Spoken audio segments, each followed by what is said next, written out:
Hello and welcome to Property Matters on Dublin South FM and iPropertyRadio. Sorry. Hello and welcome to Property Matters on Dublin South FM and iPropertyRadio with Carl Tallon and myself, Brian Fox. You can contact us on social media at iPropertyRadio.com. Or actually, it's iPropertyRadio. Will I do that again, Carl? Sorry. You're grand. Yeah, no, you can start again. So yeah. So you're okay. Sorry, Patrick. You're okay with iPropertyRadio, right? Yeah, that's the social media handle. Yeah. Yeah, okay. Hello and welcome to Property Matters on Dublin South FM and iPropertyRadio with Carol Tallon and myself, Brian Fox.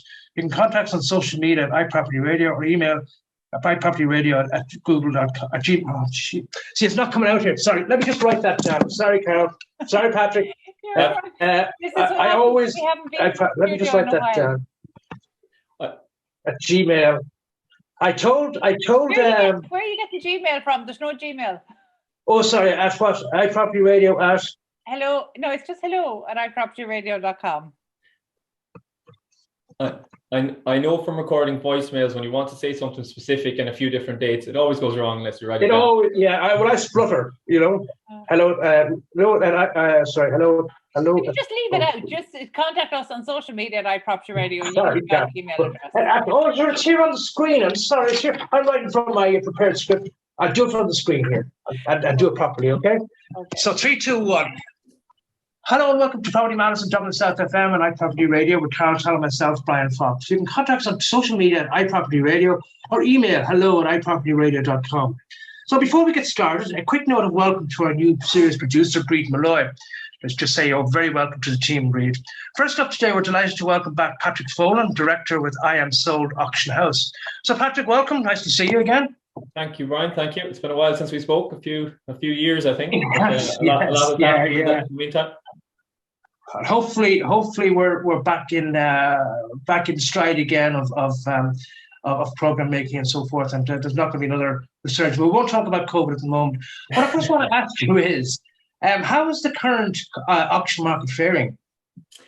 It's definitely a changing market. I suppose from about mid to end May, we found a big uptake or uplift in the number of agents introducing properties onto the platform. So from maybe around 10 a week, it jumped to 20 plus per week.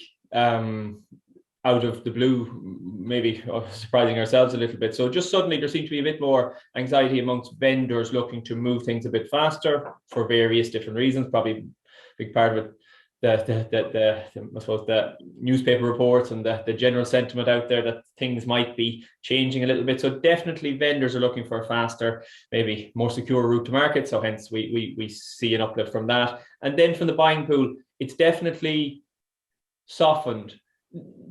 Not to a level that would worry us hugely, but from maybe the last 12 to 18 months has been very high volumes of inquiries, very quick bids coming in, almost abnormally high and abnormally quick, uncomfortably so probably. Whereas now we're probably back to what feels slower, but is actually more normal. So as long as it stays some way reasonable and normal, I think we'll be happy. We'll be happy enough. So it's gone from a very high point to a more normal point, and that has been noticeable as well.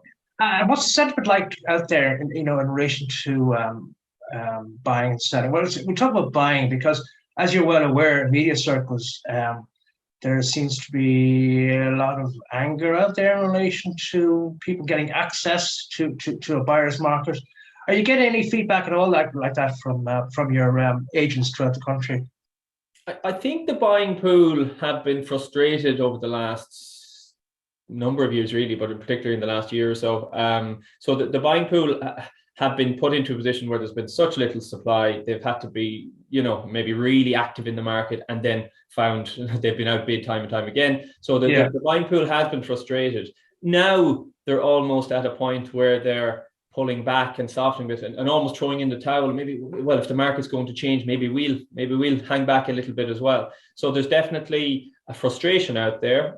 I'm sure anger as well, but they've been frustrated for a long time, and you can't blame them. And I think a certain cohort have now actually thrown in the towel and that, or put the search on hold. And I think that's what we're seeing. We're not seeing the high volume where there might be 80 to 100 people on a file. Now it's generally 10, 20, 30, More. months.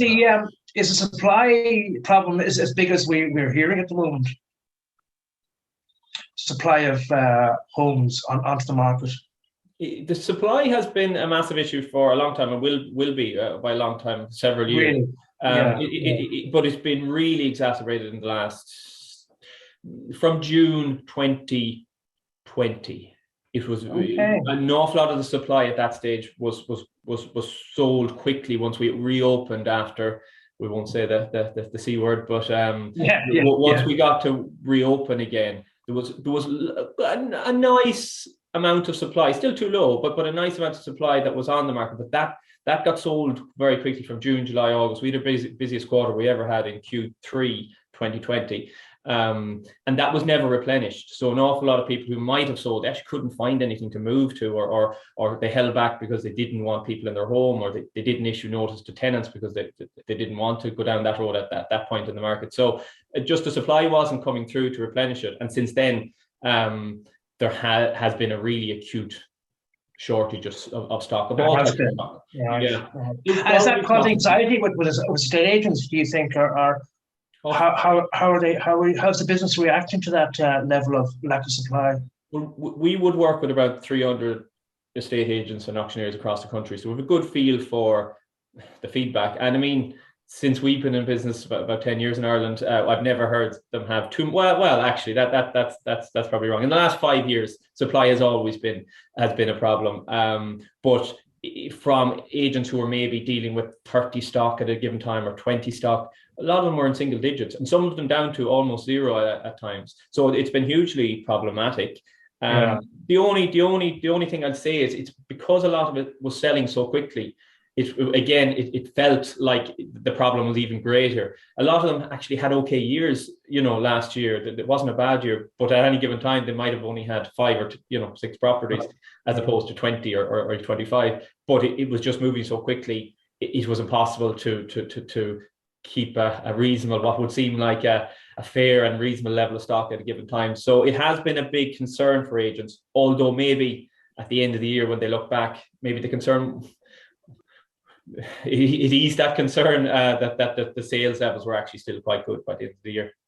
So last year. Yeah, apologies. I just wanted to come in on something you mentioned there at the start. You were talking about in terms of the shifting sentiment, vendors looking to get things maybe sold, done and dusted quickly.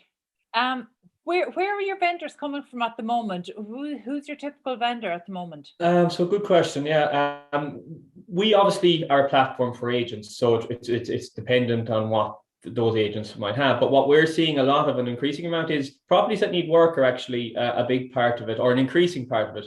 And I suppose, okay, there's concerns around the market maybe in general, but add that to a property that needs work, which has a whole different level of concern for a buyer. To see, are they definitely in a position to buy this property and actually take on the works afterwards. So we saw both an increase in sales that had fallen through private treaty, that a buyer had gone ahead, paid probably a good price for it, and then at a latter stage decided, let's get my quotes from my builder and let's actually see what this will cost. And it was turning out to be a bigger project than they envisaged. And maybe some of them, okay, material costs are huge, but to get actually people to do the works as well is a big problem. So a lot of sales fell through that came onto the platform then, that they didn't want that to happen again.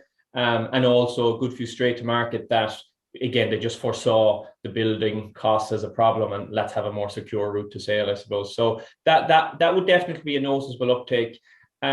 We are seeing people that had been holding off for quite a while in selling, and not the property wouldn't need work, or it wouldn't be a property that the materials or the building would be an issue, but their own personal circumstances. Maybe they had wanted to move 2 years ago, they held off. So time to move is becoming maybe a more important one as well. So that the process for online auction is about at least half the time it takes to transact in private treaty, and the conveyancing process is a lot shorter. So giving them the security of timeframes as well has been a big one. So they're probably the two drivers.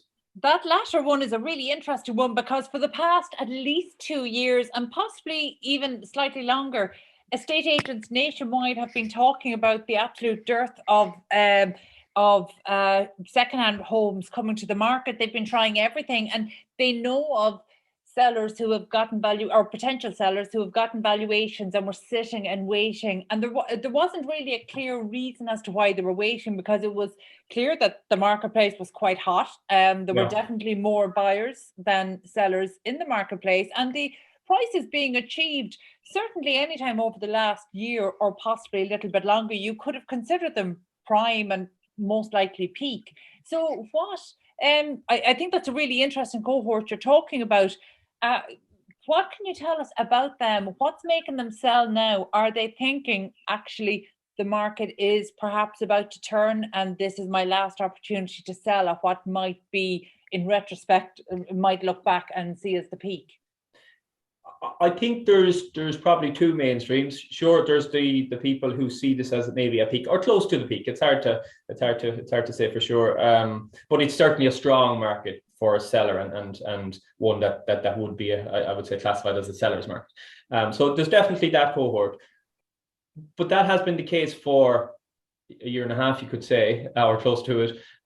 So why didn't they do it a year ago, I suppose? So I think a lot of them have been waiting either for the right time for themselves personally, maybe an unwillingness to make a move during a difficult time, but a lot of them also circumstances of finding another property or where they're going to move to. That has held an awful lot of them back. And we're actually seeing a good few vendors who are going to move in with family between that they are going to sell now. They've been trying to find a house, or they've maybe been building. There's actually quite a few, it's a fair point, quite a few of them building, in the process of building a house, and they're just trying to make that happen now. Maybe they need the funds from their sale, and that was always the plan, but they had held back selling it due to the timing with COVID, etc. So I think a lot of the circumstances are people who had a move in the pipeline for quite a while, but maybe didn't have something to move to, or didn't feel it was the right time for them to make that move, maybe move in with family. Maybe they didn't want to do that during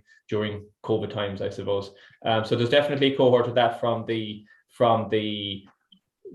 movers where time is a big issue. And then obviously the ones where the work is needed. I think they're from a selection of their circumstances can be any sort of range.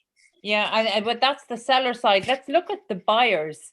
Do you have a breakdown of what proportion of your buyers or successful buyers are mortgaged, or are they all presenting or mainly presenting as cash buyers? No, we actually have an increasing, and we've had it for a while. I know last year was breaking back around 60% mortgage, which traditionally had been much different to that. I don't know. I don't have the figures for this year, but I would suggest it's similar. Our process is a little different than auction traditionally, where there's one day and you bid on it. Quite often, we will have a property going to auction in, we'll say we've an auction on Thursday, but a huge amount of the properties that were advertised for that will actually be sold beforehand to mortgage buyers generally, actually. So what would happen is a mortgage buyer would come and see it. They'd probably say, look, I'm hoping not to bid at the auction because my finances are mortgage, but I would like to bid prior to the auction, and we will bring those to the vendor for decision.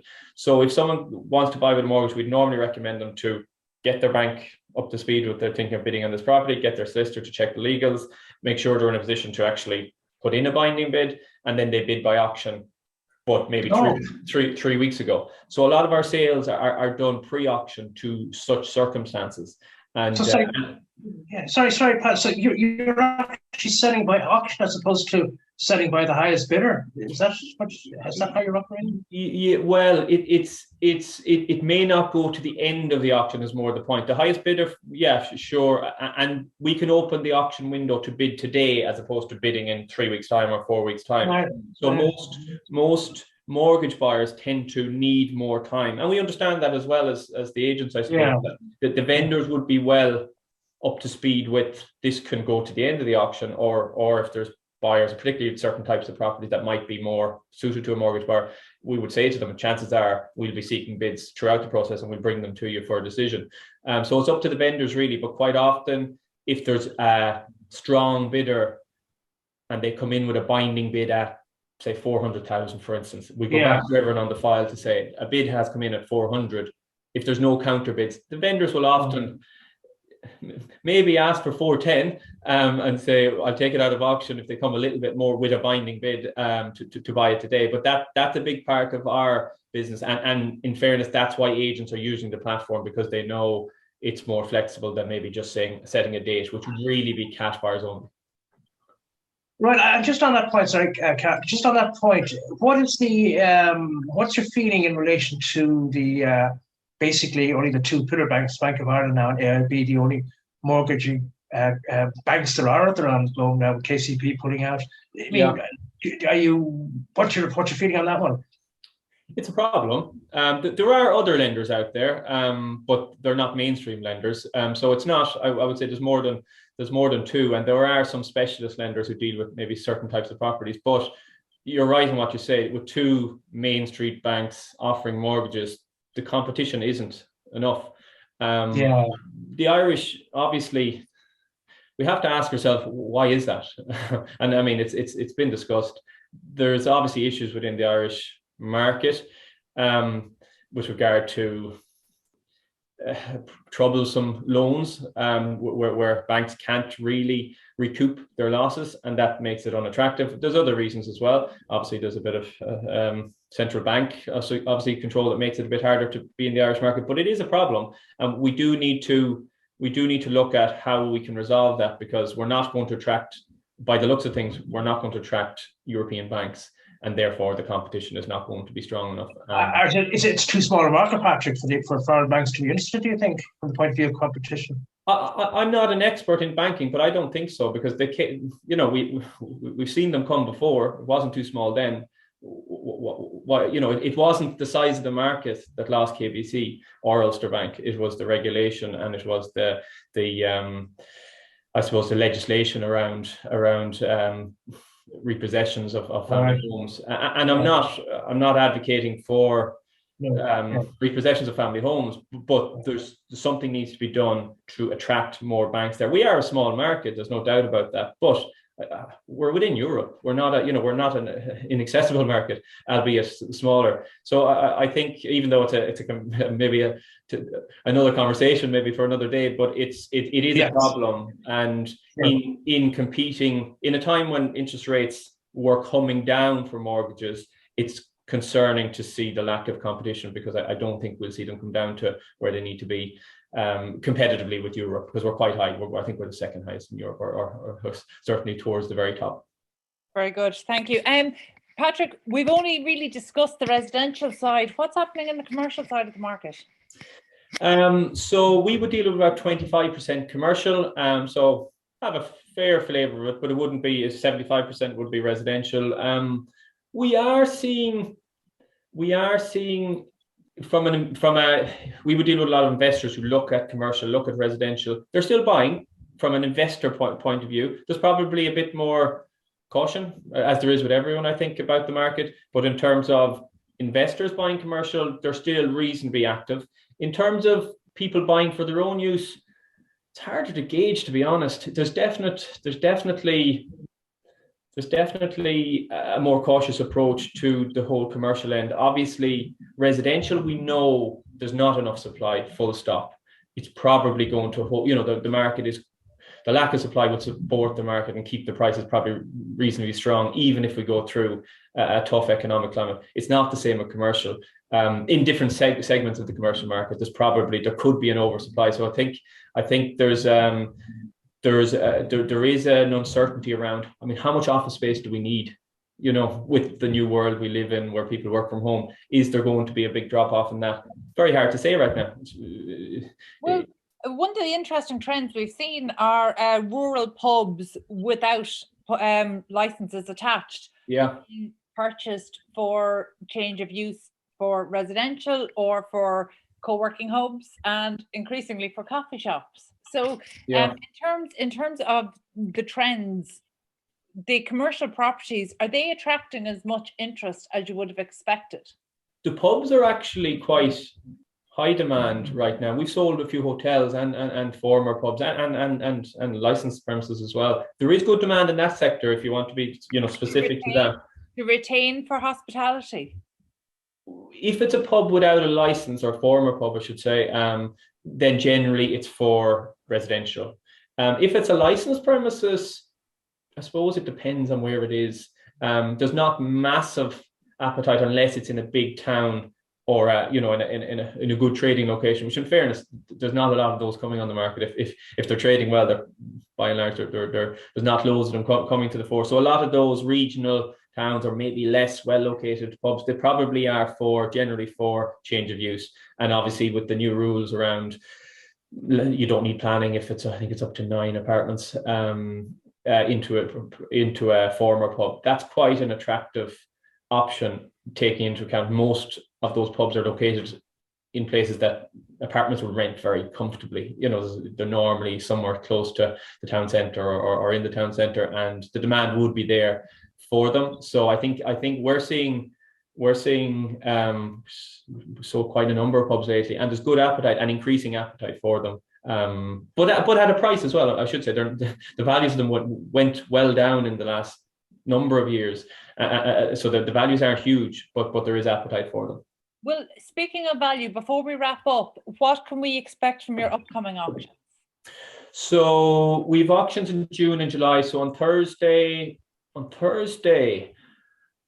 we have quite a number of, as I was saying earlier, properties needing work. So they can be cottages, they can be houses in towns, but there's quite a lot of those that would be a bit of value, but need work. In terms of investments, we have a big pre-63 in Drumcondra that's getting quite a lot of interest. We have stuff in Newbridge, we have stuff in Cork, we have stuff in Galway, and good appetite for the investment stuff, both residential and commercial. But a lot of it would be the stuff I'm talking about there is either residential or a mix of residential and commercial.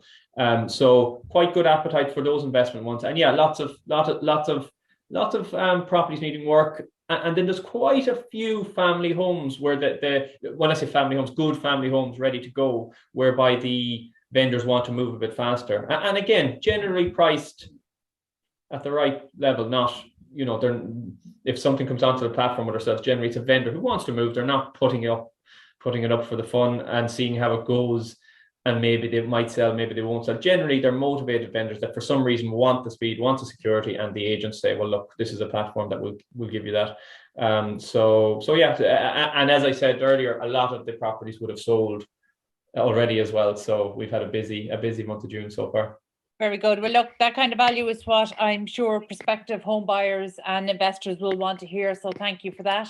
And congratulations to Patrick Folan, Director of I Am Sold Auction House, and the I Am Sold team on celebrating 10 years in business this year. So congratulations, Patrick, and thank you so much for joining us. Thank you, Carla. I appreciate that as well. It's been a long 10 years, but a good 10 years. Good to hear. We need to take a quick break now. Stay tuned.